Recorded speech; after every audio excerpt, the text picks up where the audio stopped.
right, Siri, welcome to the podcast. Hello. How are you? I'm good.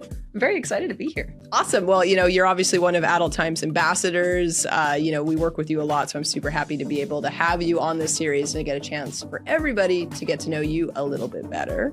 I grew up doing martial arts, like karate. Mm-hmm. And we're talking about when really far back when I was like a child. I quit when I was 16 because I was tired of having to tell my friends that I couldn't hang out with them because I have karate tonight.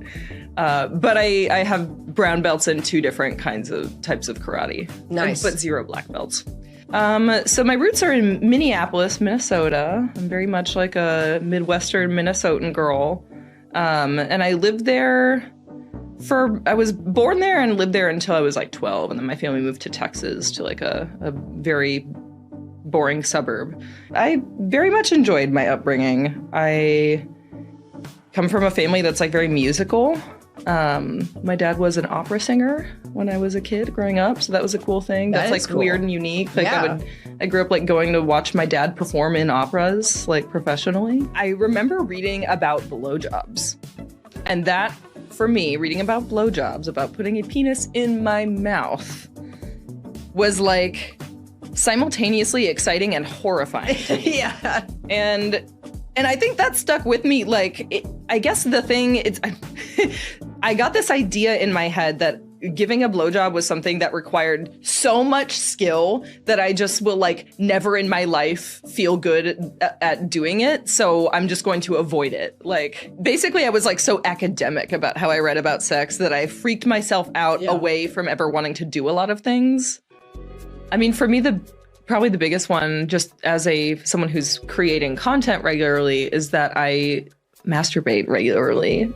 For background, for anyone who's watching, and if you're not a content creator of sexual content, it's really easy to get into a mindset where it's oh, well, I can monetize that, so I may as well save it for on camera. And doing that with masturbation fucked me up for a minute. When I first came out of retirement, I was filming so much solo content, which partly because I just was oh, I gotta get my bag. But pretty quickly I realized wait, how long has it? It's been 2 months since I masturbated, just for the pure enjoyment of it, and that made me real sad.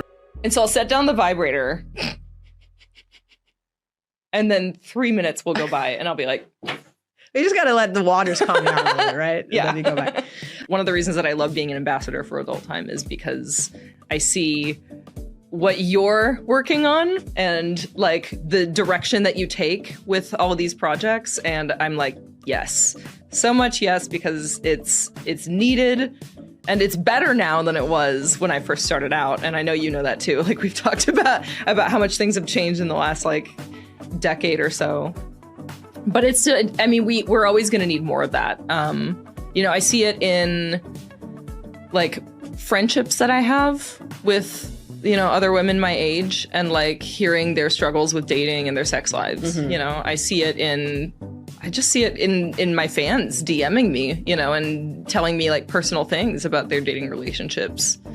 And I think it's, if as an industry we're not acknowledging that, I don't want to. It's a little politically sensitive to say that our industry is responsible for educating people, because that's not the point of us existing. We're an entertainment industry, but also I think it's a little bit naive to pretend that no one is trying to be inspired by watching porn, to allow that to inspire their personal sex lives. Yeah, we're definitely the default. Yeah. So maybe we don't maybe need to say oh, we're here to educate, because we're not, but we can acknowledge that we are providing inspiration to people in some way and take that responsibility seriously and try to be the best source of inspiration that we can. And we're not doing that if we're not being honest about how women orgasm, how women like to have sex.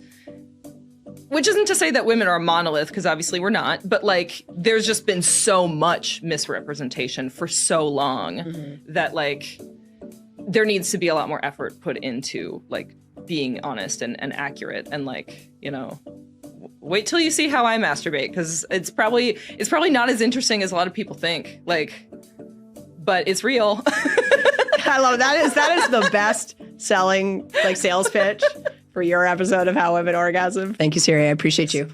Thank you.